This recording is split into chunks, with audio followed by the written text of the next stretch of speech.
Kuatkan tekad, kuatkan hati, negeri ini memanggilmu kawan. Assalamualaikum warahmatullahi wabarakatuh. Perkenalkan, nama saya Diana Cahyawati MPD.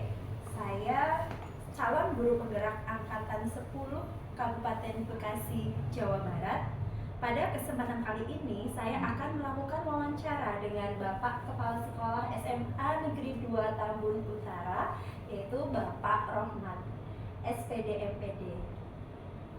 Assalamualaikum warahmatullahi wabarakatuh, Bapak. Waalaikumsalam warahmatullahi wabarakatuh.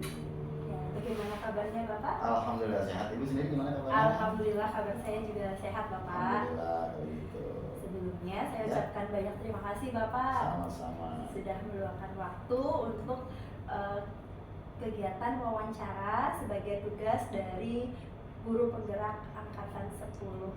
Ya.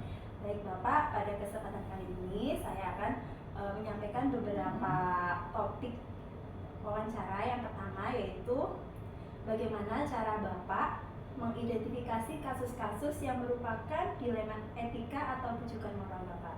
Nah, untuk mengidentifikasi kasus dilema etika dan bujukan moral, saya akan melihat dalam hal permasalahannya dulu, yaitu tentang benar dan benarnya. Kalau dilema etika kan pasti permasalahan benar dilawan dan benar, mana yang harus kita putuskan lebih baik. Kalau dilema moral kan benar dan salah, ya kan?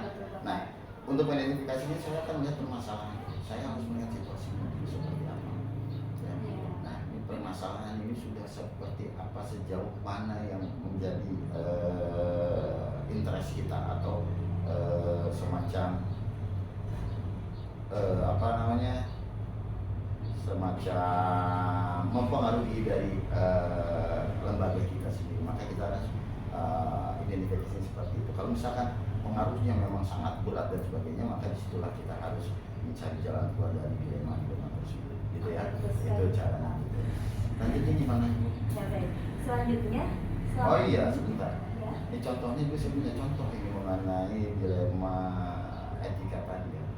Saya ada rekan guru sebenarnya yang kemarin dapat nota minus. Oh, tentang Kekurangan jumlah jam. Beliau tenaga honor, di mana tenaga honor tersebut harus sesuai dengan jamnya, yaitu tidak boleh kurang dari 24 jam. Maka kalau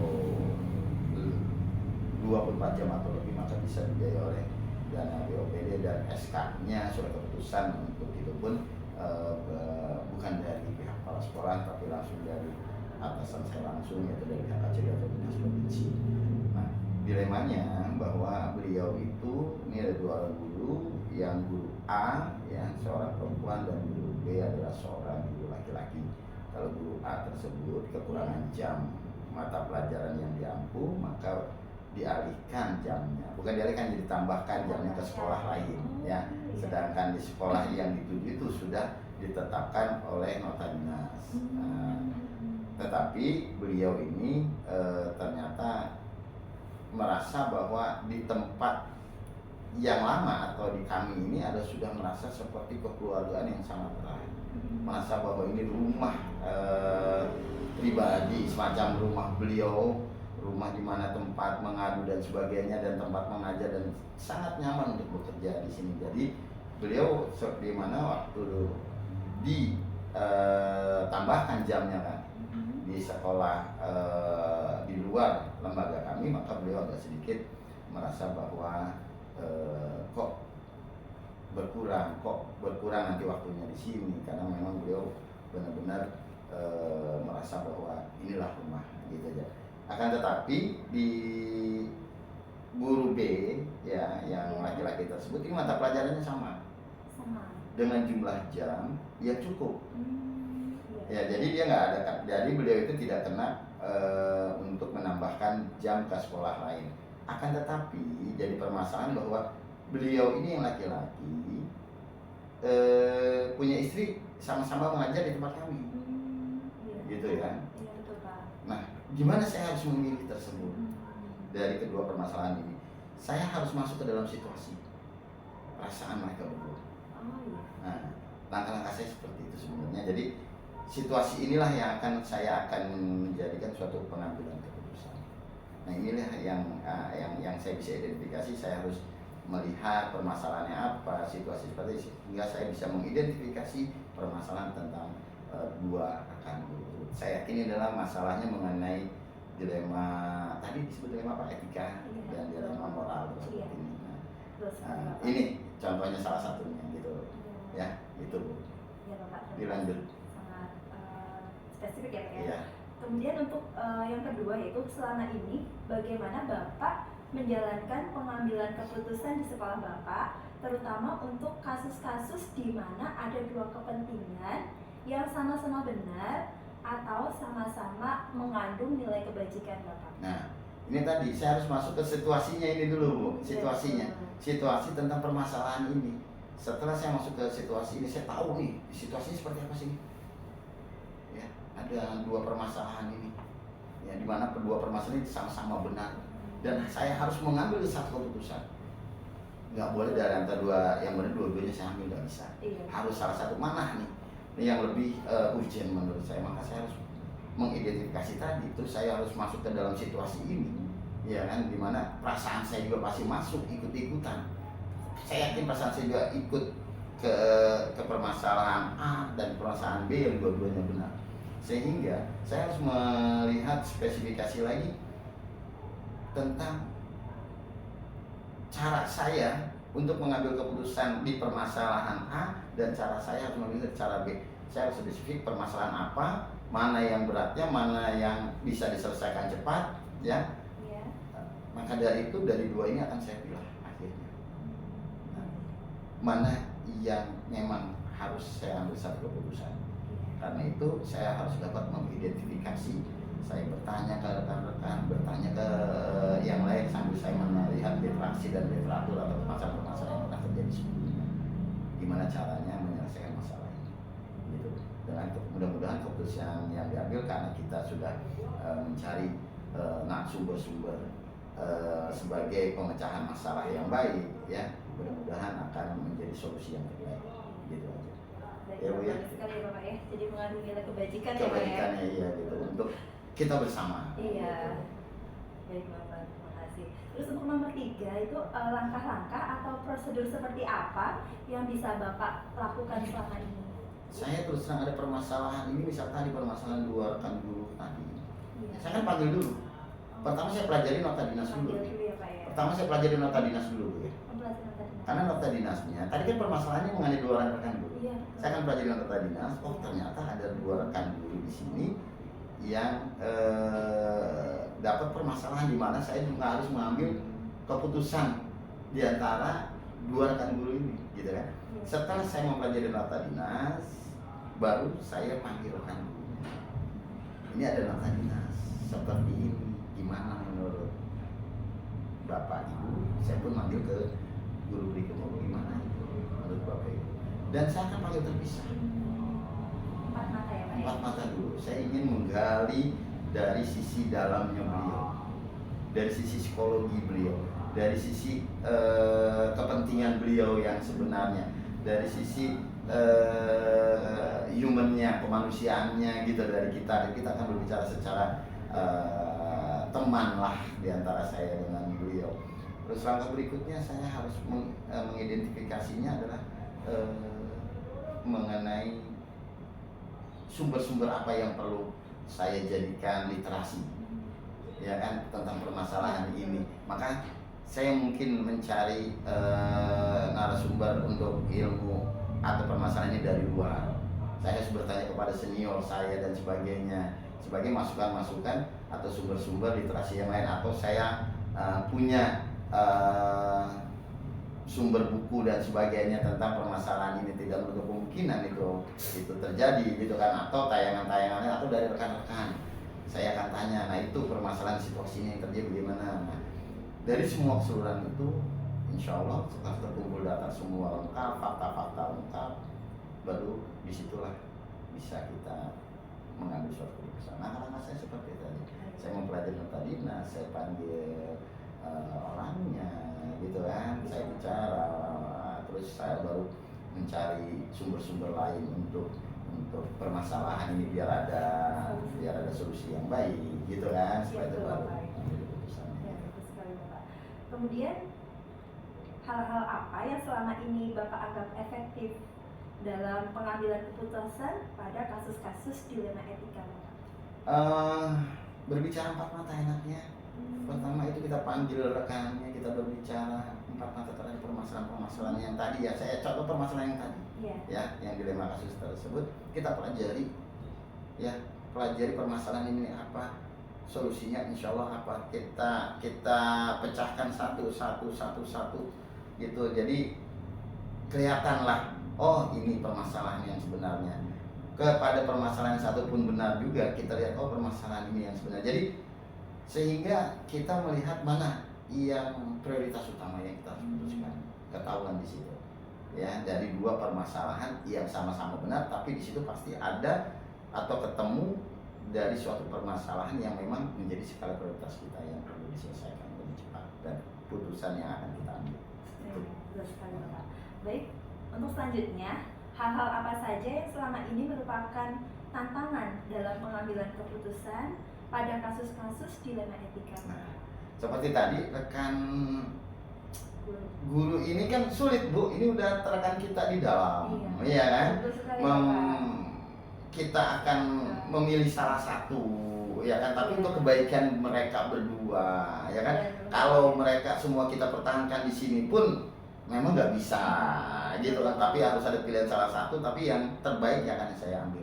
Jadi sangat dilemanya bahwa ini dua-duanya, misalkan ini ada sama-sama rekan kita nggak bisa memilih, tapi mau nggak mau kita harus pilih, ya kan? Dengan alasan-alasan tertentu yang memang secara logika masuk akal, ya, dan bisa diterima, baru kita harus ambil. Disinilah yang menjadi hal yang terberat yang adalah bahwa kalau permasalahan itu berkaitan dengan personal atau rekan kerja kita yang sudah lama dengan kita bekerja. Baik, selanjutnya, apakah Bapak memiliki sebuah tata cara atau jadwal tertentu dalam menyelesaikan kasus dilema etika? Apakah Bapak langsung menyelesaikan di tempat atau memiliki sebuah jadwal untuk menyelesaikannya? Kemudian bentuk atau prosedur seperti apa yang Bapak akan jalankan? Nah ini Bu, kalau dilema etika tersebut saya ada dua kemungkinan yang saya lakukan, ya, ada terjadwal dan insidental. Kenapa? Karena permasalahan itu ada yang memang harus dipecahkan, bukan dari secara langsung oleh saya sendiri. Saya harus minta informasi atau masukan-masukan dari luar atau dari orang lain atau dari rekan saya sendiri, terus menggali informasi dari yang bersangkutan. Saya butuh waktu, maka itu harus terjadwal saya, gitu ya. Tapi kalau insidental pada hari itu harus mengambil keputusan yang cepat karena memang dikejar-kejar deadline yang sudah disediakan, mau nggak mau saya harus menggunakan waktu sesempit mungkin mengambil keputusan. Tapi mudah-mudahan keputusan ini adalah keputusan yang bijak karena memang waktu terjadwal itu dalam waktu itu sebelumnya saya sudah mencari informasi sebenarnya, gitu ya. Itu Bu, jadi tidak bisa kita menentukan ini insidental, ini insidental semua terjadwal, tergantung permasalahan atau yang ada. Iya, betul sekali Bapak. Ya. Kemudian, adakah seseorang atau faktor-faktor apa yang selama ini mempermudah atau membantu Bapak dalam pengambilan keputusan dalam kasus-kasus dilema etika? Tadi saya bilang, yang saya bilang tadi, saya pasti mencari narasumber dari luar, narasumber dari rekan, ya. Kenapa? Orang-orang ini adalah orang-orang terdekat yang di lingkungan lembaga kita memang mengetahui, ya, secara detail yang memang sudah lama tinggal sih, jadi mengetahui seluk-beluk keadaan yang ada di lembaga kita. Itu saya butuh orang-orang tersebut, ya. Nah, orang-orang tersebut itulah yang membantu kita memberikan masukan, ya. Walaupun tidak selamanya masukan itu juga kita terima 100%, kita harus saring dulu karena subjektivitas itu pasti ada, gitu kan. Maka dari itu kita kalau mengambil narasumber itu bukan hanya satu, sebagai perbandingan 1, 2, 3, maka dari itu. Jadi rekan-rekan bekerjalah di sini yang bisa membantu saya untuk memberikan suatu keputusan dalam permasalahan seperti ini. Dan juga saya akan mencari sumber narasumber juga dari pihak luar juga yang sudah berpengalaman dalam hal tersebut. Saya akan mencari tahu juga, mencari informasi, mencari ilmu kasarnya untuk mengambil tindakan atau kebijakan dalam permasalahan ini. Itu Bu ya. Itu. Tadi yang terakhir, mohon maaf tadi apa Bu? Pertanyaan yang tadi yang terakhir yang nomor tersebut. Oh, baik. Yang terakhir yaitu dari semua hal yang telah disampaikan, pembelajaran apa yang dapat Bapak petik dari pengalaman Bapak mengambil keputusan dilema etika? Pembelajaran yang terjadi adalah kita menjadi lebih dewasa. Jujur sih. Menjadi lebih dewasa melihat permasalahan, karena dua-duanya suatu permasalahan yang memang benar semua. Ya, kita hanya melihat kalau permasalahan ini benar, B salah, gampang, pasti yang salah kita tidak ambil. Kita jadi lebih dewasa, lebih bijak. Kita tidak main ujuk-ujuk ambil keputusan, tapi kita nyari sumber. Kita harus masuk situasi yang ada, gitu. Situasi yang ada kita jadi merasakan itu semua, gitu kan. Nah, itulah hal-hal yang saya dapat dari pembelajaran yang sangat penting, bahwa kita mengambil keputusan tidak hanya berdasarkan emosional saja, tapi kita harus berdasarkan sumber-sumber atau fakta-fakta yang kita gali yang memang validitasnya sangat bagus dan tidak merugikan. Walaupun ada keputusan tersebut yang memang merugikan, tapi jangan sampai yang sangat merugikan. Itu saja. Luar biasa. Iya, baik Bapak. Alhamdulillah pertanyaannya sudah disampaikan semua, dan dari saya mengamati jawaban dari Bapak, ternyata Bapak sudah melakukan pengambilan keputusan sesuai dengan nilai-nilai dan prinsip pengambilan keputusan yang bijak. Terima kasih Bu. Ya. Semoga nanti terus bertahan sehingga lembaga semakin maju. Amin. Serta masyarakat sekolah semakin mendapatkan manfaat yang terbaik. Terima kasih Bapak Sama-sama, atas Bu. kesempatannya dan sudah berbagi praktik baiknya ya Bapak ya. Saya bisa belajar dari Bapak dan semoga kelak akan bermanfaat untuk Amin. saya dan lingkungan saya di waktu yang akan datang. Amin. Assalamualaikum warahmatullahi wabarakatuh Bapak. Waalaikumsalam warahmatullahi wabarakatuh. Alhamdulillah. Belajar Assalamualaikum warahmatullahi wabarakatuh. Perkenalkan, nama saya Diana Cahyawati. Saya calon guru penggerak angkatan 10 Kabupaten Bekasi. Pada kesempatan pagi ini saya akan mewawancarai Bapak Kepala Sekolah dari SMA Negeri 1 Tambun Utara, yaitu Bapak Yusuf SPD Fis. Baik Bapak, sebelum wawancara, saya buka dulu ya Bapak ya. Assalamualaikum warahmatullahi wabarakatuh Bapak. Waalaikumsalam warahmatullahi wabarakatuh. Bagaimana kabarnya Bapak? Alhamdulillah baik. Alhamdulillah. Bapak, di sini saya akan menanyakan beberapa pertanyaan. Yang pertama yaitu, bagaimana cara Bapak mengidentifikasi kasus-kasus yang merupakan dilema etika atau rujukan moral Bapak? Pertama-tama saya ucapkan terima kasih karena sudah mau datang sini untuk mewawancara ya. Walaupun mohon maaf kalau nanti jawabannya mungkin tidak sesuai harapan ya.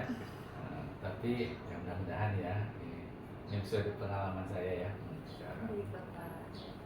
Sebetulnya selama menjadi kepala sekolah, dan bukan saya saja, mungkin yang lebih besar ya, nah itu dalam menjabat sebagai kepala sekolah tentunya banyak permasalahan, dan tentunya permasalahan ini perlu mengambil keputusan ya. Banyak sekali permasalahan yang mungkin kita hadapi selama bertugas atau menjabat sebagai kepala sekolah.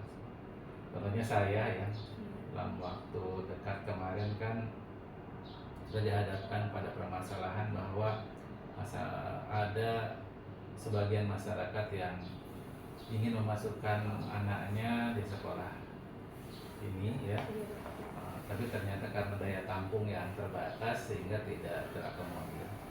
Itu kan kalau menurut dalam sisi hati gitu ya, kadang-kadang kita tidak tega gitu ya, karena dekat. Tapi di sisi lain kita terbentur aturan ya, yang mengatakan tidak boleh. Nah itu di situ kan kita harus mempertimbangkan mana yang harus kita ambil. tentunya kita tidak bisa hanya memperhatikan hati, tapi juga kita harus memperhatikan hati. Gitu ya. Betul sekali Bapak. Kemudian selama ini bagaimana Bapak menjalankan pengambilan keputusan di sekolah Bapak, terutama untuk kasus-kasus di mana ada dua kepentingan Bapak yang sama-sama benar atau sama-sama mengandung nilai kebajikan Bapak? Dalam mengambil keputusan memang ya tidak bisa begitu saja. Iya, betul. Yang pertama, kita harus memperhatikan bahwa kita itu dalam keadaan tenang ya. Iya. Yang kedua, kita juga tidak bisa dalam waktu terburu-buru gitu. Jadi jangan tergesa-gesa dalam mengambil keputusan, karena keputusan yang tergesa-gesa saya pikir kurang pertimbangan ya. Jadi di dalam mengambil keputusan, yang pertama kita perhatikan tadi itu adalah tenangkan dulu hati dan jiwa kita. Yang kedua, jangan tergesa-gesa gitu ya. Terus kemudian setelah itu kita berdiskusi dengan yang lain, meminta pendapat. Barulah kita setelah memperhatikan untung ruginya ya, baik buruknya, barulah kita mengambil keputusan. Terima kasih. Selanjutnya untuk pertanyaan ketiga, langkah-langkah atau prosedur seperti apa yang biasa Bapak lakukan selama ini dalam pengambilan keputusan tersebut? Prosedur yang kita ambil dalam mengambil keputusan, yang pertama identifikasi masalahnya dulu. Masalahnya apa?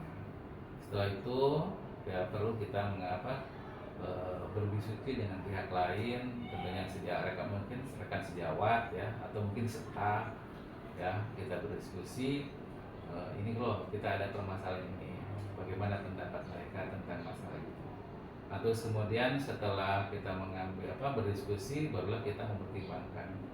Nah, kalau menurut pendapat ini begini, apa keuntungannya? Kalau menurut pendapat ini, apa keuntungannya? Pertimbangkan mana yang risikonya lebih besar, baiknya, lebih sedikit keburukannya, itu baru kita ambil. Baik Bapak, untuk pertanyaan yang keempat, hal-hal apa saja yang selama ini Bapak anggap efektif dalam pengambilan keputusan pada kasus dilema etika tersebut Bapak? Ya tentunya banyak hal ya, banyak hal yang yang perlu kita perhatikan dalam mengambil keputusan. Ya, tadi masalah apa tadi? Dilema etika. Dilema etika ya. Nah, tadi kan kalau dilema etika tentunya tadi ada dua kepentingan yang tentunya sama-sama ada nilai kebenarannya ya, dan sama-sama ada nilai keuntungannya. Nah itu ya tadi ya kita harus mempertimbangkan resiko ya, yang terutama ya, resikonya mana yang lebih besar resiko baiknya, mana yang lebih kecil resiko buruknya. Nah itu terutama ya dalam mengambil keputusan kan tentunya gitu, walaupun pada kenyataannya itu tidak bisa keputusan itu memuaskan semua pihak. Iya, betul Ya, sekali. gitu ya. Kemudian hal-hal apa saja yang selama ini merupakan tantangan dalam pengambilan keputusan pada kasus-kasus dilema etika Bapak? Ya banyak sekali ya. Nah itu ketika mau mengambil keputusan ada tantangannya pasti ya. Tantangannya seperti halnya ini masalahnya harus diambil keputusan. Tapi gimana loh kalau keputusan yang diambil maka ada pihak yang tentunya si ini tidak akan puas. Tapi kalau ngambil keputusan yang itu yang tidak akan puas. Kadang-kadang kita kan bersinggungan dengan pihak lain ya kalau mengambil keputusan. Ya di sini ya kita sebagai pengambil keputusan ya harus berani mengambil keputusan seperti itu. Walaupun ada pihak yang mungkin dirugikan ya, tapi kembali ke yang tadi bahwa keputusan itu yang resikonya paling sedikit ya. Baik Bapak, selanjutnya apakah Bapak memiliki sebuah tata kala atau jadwal tertentu dalam sebuah penyelesaian kasus dilema etika? Apakah Bapak langsung menyelesaikan di tempat atau memiliki sebuah jadwal untuk menyelesaikannya? Bentuk atau prosedur seperti apa yang Bapak jalankan? Kalau jadwal tersendiri tidak ada ya, tapi tentunya kalaupun misalkan diselesaikan di tempat juga tidak mungkin, karena tadi kan kita harus dalam mengambil keputusan pertama harus meminta pendapat orang lain dulu, terus kemudian berdiskusi, baik itu dengan rekan, baik itu dengan staf. Nah, terus kemudian kita pertimbangkan mana yang lebih menguntungkan, mana yang merugikan. Nah, setelah diperhatikan mana yang menguntungkan, mana yang merugikan, mana risikonya yang paling sedikit. Iya. Nah, baru diambil keputusan, gitu kan? Iya, betul Jadi sekali, Bapak. kalau terjadwal ya tidak. Selanjutnya, adakah seseorang atau faktor-faktor apa saja yang selama ini mempermudah atau membantu Bapak dalam pengambilan keputusan dalam kasus-kasus dilema etika tersebut, Bapak? Ya pastilah ada ya. Kalau mengambil keputusan itu jangan sendiri ya. Kita mengambil keputusan. Kalau mengambil keputusan hanya sendiri aja langsung hasil pemikiran sendiri tanpa melihat pendapat orang lain, nah itu kan ego ya. Akan muncul ego di dalam hati kita. Belum tentu apa yang kita ambil keputusan itu benar menurut orang lain kan. Ya tentunya perlu kita meminta pendapat dari pihak lain gitu. Kadang-kadang kan kalau dalam keputusan itu mengambil keputusan itu nanya juga di keluarga ya, orang terdekat misalkan istri pendapatnya, kita minta pendapatnya ini kalau gini gimana ya. Nah itu kan. Terus kemudian pada rekan kerja, pada staf, ya, perlu kita meminta pendapat. Nah itulah mungkin pihak-pihak atau orang lain yang bisa membantu kita dalam mengambil keputusan. Ya, betul sekali, Bapak. Kemudian yang terakhir nih, Pak, dari semua hal yang telah disampaikan, pembelajaran apa yang dapat Bapak petik dari pengalaman Bapak mengambil keputusan dilema etika selama ini, Bapak? Nah, dalam mengambil keputusan itu selama saya menjabat sebagai kepala sekolah dalam mengambil keputusan itu banyak sekali pembelajaran. Yang pertama bahwa dalam mengambil keputusan kita tidak boleh tergesa-gesa. Terus keputusan itu harus diambil dalam keadaan tenang, dalam keadaan sadar. Terus kemudian mempertimbangkan juga pendapat orang lain. Terima kasih sekali Bapak ya. Jadi setelah saya amati dari wawancara dengan Bapak pagi ini, ternyata dalam mengambil keputusan itu selain tidak boleh tergesa-gesa juga harus memperhatikan efek samping yang paling kecil yang efek dari keputusan tersebut. Mana yang resikonya paling kecil sedikit, ya yang diambil. Kemudian selalu mengutamakan nilai-nilai kebajikan ya Bapak ya. Betul. Ya, dan karena di sini Bapak memimpin banyak guru, banyak staf yang memiliki pemikiran yang berbeda, tentunya harus mempertimbangkan semuanya ya Bapak ya. Betul. Mempertimbangkan semuanya. Baik Bapak, terima kasih sekali atas berbagi pengalamannya hari ini dan pembelajarannya untuk saya, sangat bermanfaat untuk kedepannya Bapak. Ya. Untuk saya ke depan ya Pak ya. Terima kasih sekali. Baik, kita tutup wawancaranya. Assalamualaikum warahmatullahi wabarakatuh. Waalaikumsalam warahmatullahi wabarakatuh. Terima kasih Pak. Berbagi untuk negeri.